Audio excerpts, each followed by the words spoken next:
Content thee, prithee, be not angry.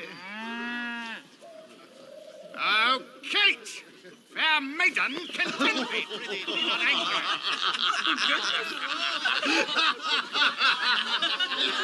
I will be angry. What's that to do? Father, be quiet. We got some letters, actually, about MacLeod in drag. We pretend it's historically accurate in the sense that men played the female roles in Shakespeare, but really it wouldn't be men like MacLeod. It would be more boyish men. But the flashback's so much fun that it's worth the poetic license, I think. Next time, I will play the men's parts. I want to do the sword fights. Okay, Walter, what do you want?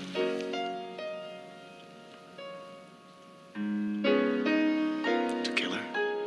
Walter Jardine, the original episode was not as lighthearted as this. Karen Harris, who wrote Timeless, had written an outline that's very similar to what you see in the episode. It had the same basic plot points, but one major change we made to it when we sent her off to write her script, we said, yes, do your outline just as you've written it. We love it. The only thing is, at the end, Walter shouldn't die.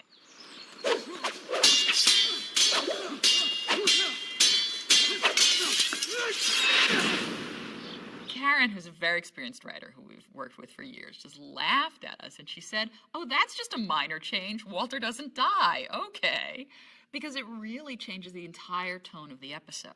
Even though it's only a one-sentence change to an outline, it means that the whole way that Walter is portrayed is as a guy who you like, who doesn't need to die, and they can walk off arm in arm at the end, and that makes the whole episode so much more fun to watch than if he was dark and evil and needed to be dispensed with.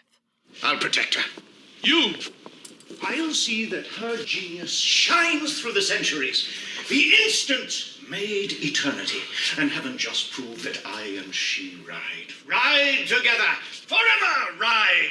Exeunt! This is one of those episodes where the question of which is the A story and which is the B story becomes a very, very open question. That Claudia and Walter are the main guest stars of the week, but certainly this episode is remembered just as much for the Alexa love story. 9 innings, 2 halves to each inning, 3 outs for each half inning. Played at a nice leisurely pace. Baseball, it's like, I don't know, it's like meditation. The Timeless episodes, the casting of Alexa, I think, was crucial. On the page, you know, it says Mythos meets this girl that he is attracted to in a very, very powerful way. I mean, it would have been easy to cast some kind of, you know, LA bombshell for that, but I think that wouldn't have worked. That wasn't what it was about. It was something much deeper, much more subtle than that. I'm Adam Pearson. The casting of Ocean Hellman as Alexa, it said a lot about Mythos as well as being an interesting dynamic between the physical difference between myself and Ocean, that she had this kind of frailty. Well, either you like to drink or you're crazy about the blues. No, I was waiting for you. There are a couple of occasions in my life where I've met somebody and right from the very first moment, you just know it's different. I mean, it's the subject of so many stories and movies, and right throughout history, throughout literature. You know, it's this idea that there is a perfect match, there is a soulmate, there is somebody for everybody. Why do you want to go out with me? Because the alternative is unthinkable. It's a fairly common experience for us that there are some people we meet that are just, for no particular reason, they're just different.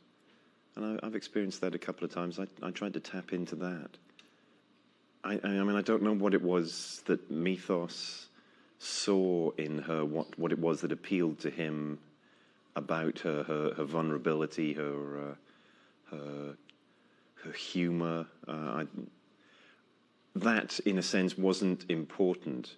what I was interested in was this territory where you meet someone and you just know that they're special.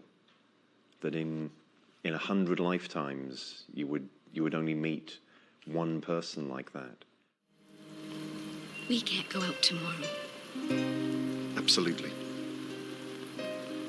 We'd better make it tonight. Dwayne Clark directed that episode. He did some very interesting things. He would let us play a scene, and then he would take Ocean off to one side and he'd whisper in her ear. And then he'd take me aside and he'd whisper some stuff in my ear, so that we would then play the scene again and we would be intently focused on each other, trying to see what had changed, trying to guess what he'd said to the other one. And it created a great connection between us when we were playing. Where are you from? Um, Well, your accent. You're not from here. no, I've traveled a lot. Really? It's not just about, okay, it's my line, okay, it's your line, okay, it's my line. It's the two of you are actually living together in that moment, because you don't know, you know that something is going to be different, but you don't know what it is. And that's that. It's kind of a trick to parallel reality where you don't know what's coming next. A little young to be so cynical, aren't you? If you say so. I just did. It was fun, and there was a kind of game playing to it. But I thought he saw that there was a connection between the two of us, that we felt comfortable and safe with each other, and he took that and played with it, and it was a neat trick, and it worked really well. Do you ever just wish that time could stand still? There was a great power to that story, which just was an undercurrent. I'm amazed looking back at the episode at how little screen time there is for those two characters. It's a handful of scenes, but there is that sense of whole worlds moving, of huge things going on, and yeah, it kind of dominated the episode. You spend whatever time you have left dying, or you spend it living. With me.